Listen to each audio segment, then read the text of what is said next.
40 Rules of Love, Part 7. Shams, an inn outside Samarkand, March 1242. Burdened with loneliness, all fast asleep in separate dreams were more than a dozen weary travelers upstairs at the inn. I stepped over bare feet and hands to reach my empty bedroll that reeked of sweat and mold.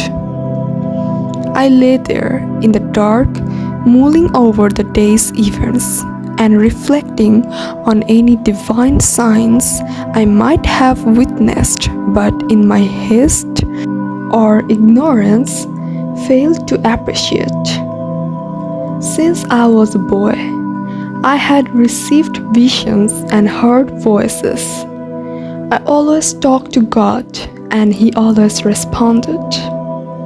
Some days I ascended all the way up to the seventh sky as light as a whisper. Then I descended into the deepest pits of the earth, suffused with the smells of soil, hidden away like a rock, buried under mighty oaks and sweet chestnuts.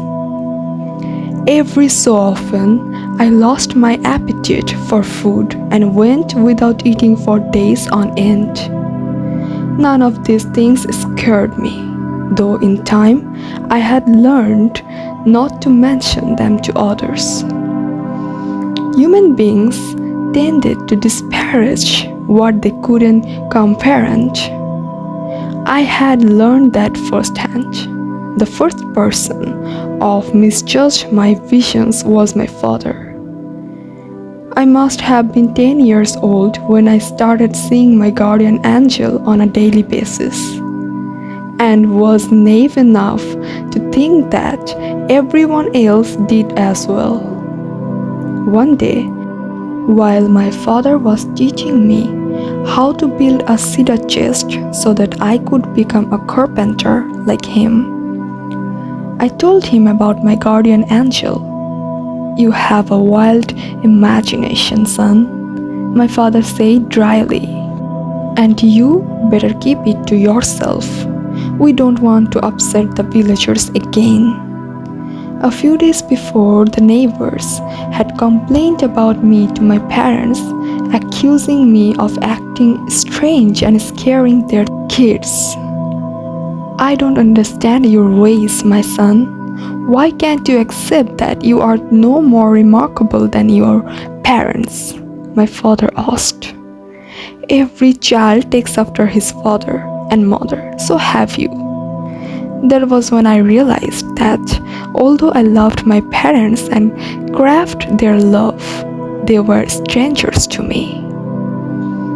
"Father, I am from a different egg than you other children. Think of me as a duckling raised by hens. I am not a domestic bird, destined to spend his life in a chicken coop.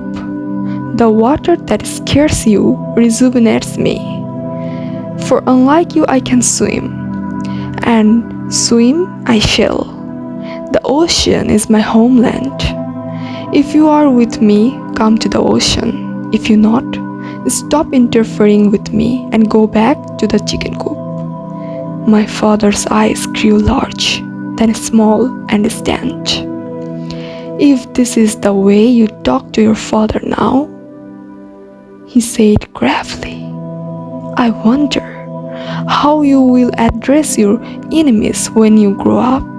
Much to the mortification of my parents, the visions did not disappear as I got older. If anything, they became more intense and gripping. I knew I made my parents nervous and I felt guilty for upsetting them so, but the truth is, I didn't know how to end the visions. And even if I had, I don't think I would have. Before long, I had left my house for good.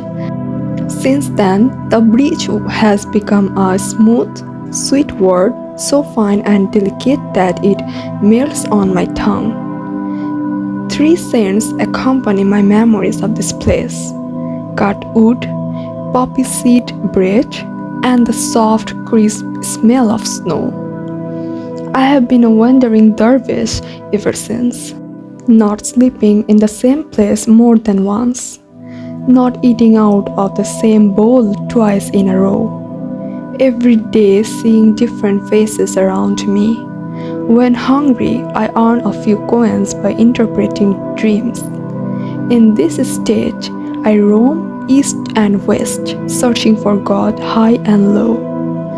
I hunt everywhere for a life worth living and a knowledge worth knowing. Having roots nowhere, I have everywhere to go.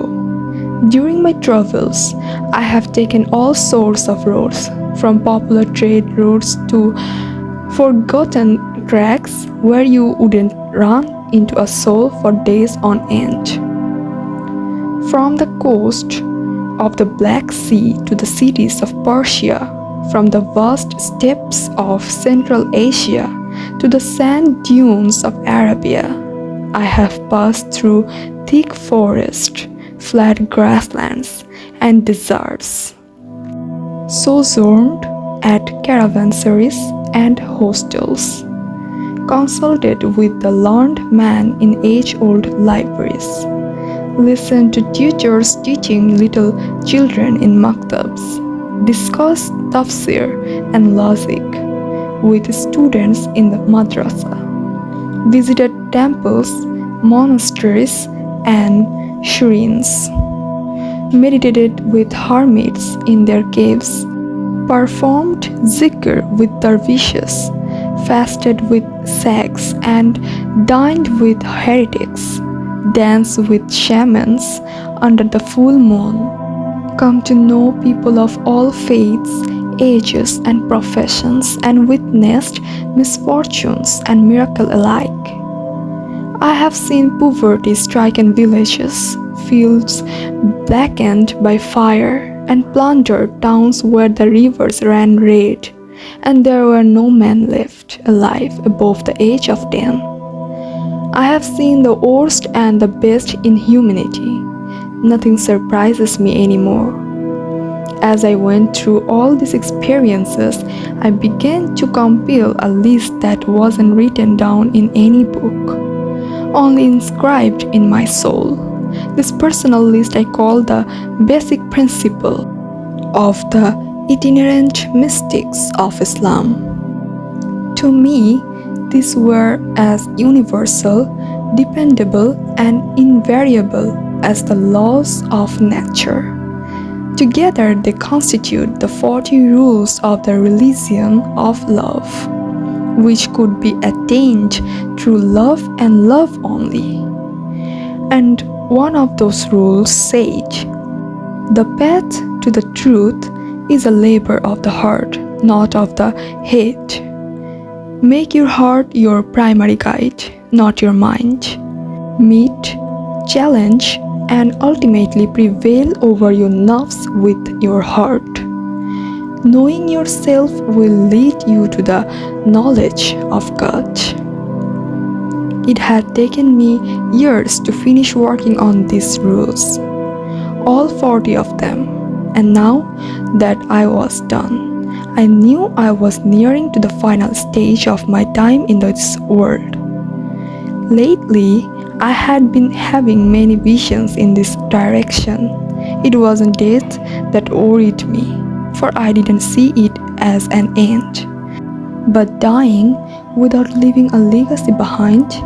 There were many words piled up inside my chest, stories waiting to be told.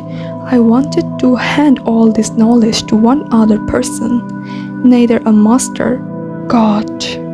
I whispered into the dark, damp room. All my life, I traveled the world and followed the path. I saw every person as an open book, a walking Quran. I stayed away from the ivory towers of scholars, preferring to spend time with outcasts, expatriates, and exiles. Now I am bursting Help me to hand thy wisdom to the right person. Then thou canst do with me as thou wish. Before my eyes, the room was showered with a light so bright that the faces of the travelers in their beds turned lurid blue. The air inside smelled fresh and alive, as if all the windows had been pushed open. A gusty wind brought in the scent of lilies and jasmine from faraway gardens. Go back to Baghdad, fluted my guardian angel in a sing-song voice. What is awaiting me in Baghdad? I asked. You prayed for a companion, and a companion you will be given. In Baghdad, you will find a master who will point you in the right direction. Tears of gratitude welled up in my eyes. Now I knew that the man in my vision was no other than my spiritual companion. Sooner or later, we were destined to meet. And when we did, I would learn why his kind hazel eyes were eternally sad and how I come to be murdered on an early spring night.